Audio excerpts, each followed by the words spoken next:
यह कहानी राजस्थान के एक अनोखे किसान के बारे में है जो आधुनिक शुष्क बागवानी तकनीक का लाभ उठाने के लिए प्रकृति सकारात्मक दृष्टिकोण अपनाते हैं।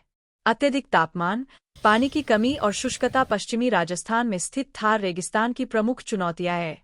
ऐसी दुर्गम रेगिस्तानी पारिस्थितिकी में जीवित रहने के लिए प्रकृति का साथ महत्वपूर्ण है। इस थार रेगिस्तान में रहने वाले लोग काफी हद तक पशुधन पर निर्भर है। विशेष रूप से छोटे जुगाली करने वाले पशु जैसे भेड़ और बकरी आय का प्रमुख स्रोत है। खेजड़ी और बेर जैसी देशी वृक्ष प्रजातियां इस पारिस्थितिकी क्षेत्र के लिए आशा की किरणें प्रदान करती है, जबकि ICAR-CIH जैसे अनुसंधान संस्थानों ने इन देशी बहुउद्देशीय पेड़ों की उन्नत किस्मों के विकल्प की पेशकश की।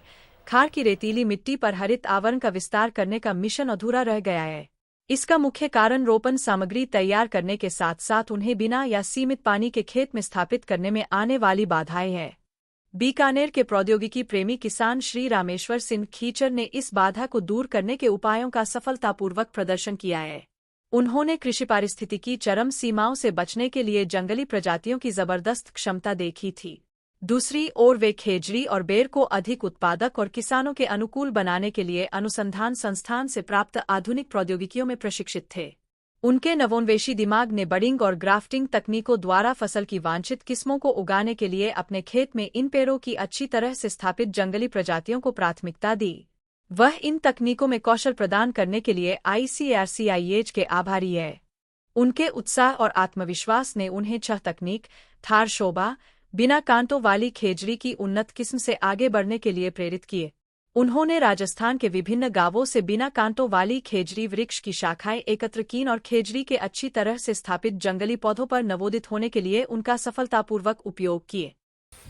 मैं संस्थान से जुड़ करके, जैसे ये सामने दिख रहा है, ये थार शोभा जो संस्थान ने विकसित की है खेजड़ी, इसका ग्राफ्टिंग मैंने शुरुआती दिनों में किया। और उसके बाद जैसे मैं मुल्क के अंदर जैसे घूमता हूँ हमारे राजस्थान में, तो राजस्थान को क्लाइमेट के नज़रिए से 10 भागों में बांटा गया है। तो कुछ भागों के अंदर सोविस्तानी पौधे जो है अच्छी सांगरी, अच्छे मतलब कांटे रहित अच्छे लूंग वाले पौधे पाए गए।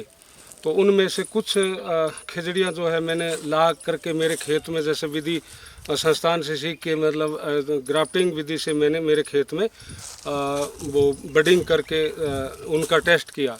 इसी तरह वह अपने खेत में प्राकृतिक रूप से स्थापित जंगली पौधों पर बेर की विभिन्न किस्मों की सफलतापूर्वक ग्राफ्टिंग कर सके और उन्हें एहसास हुआ कि इस विधि से उगाई गई फसल, विशेष रूप से सिंचाई सुविधाओं के अभाव में नर्सरी में उगाए गए पौधों से प्राप्त फसल से बेहतर प्रदर्शन कर सकती है। जबकि उनके भाई के स्वामित्व वाले पड़ोसी खेतों को जंगली प्रजातियों से मुक्त कर दिया गया है। श्री रामेश्वर सिंह प्राकृतिक रूप से उगाए गए पौधों के साथ रहते हैं जिनमें आधुनिक किस्मों की पत्ती की छतरी होती है। उनका कहना है कि वह पर्याप्त मात्रा में फलों की कटाई करते हैं और उन्हें बेचते हैं।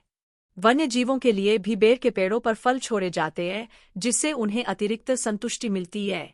श्री रामेश्वर सिंह का यह अनोखा कारनामा प्रकृति प्रेमियों और युवा किसानों को प्रेरणा देने में काफी मददगार साबित हो सकता है। श्री रामेश्वर सिंह एग्रो इकोसिस्टम पर कोई प्रतिकूल प्रभाव डाले बिना निर्वाह कृषि को लाभदायक उद्यम में बदलने का सपना देख रहे हैं। इस मिशन में ICAR केंद्रीय शुष्क बागवानी संस्थान उनके साथ है।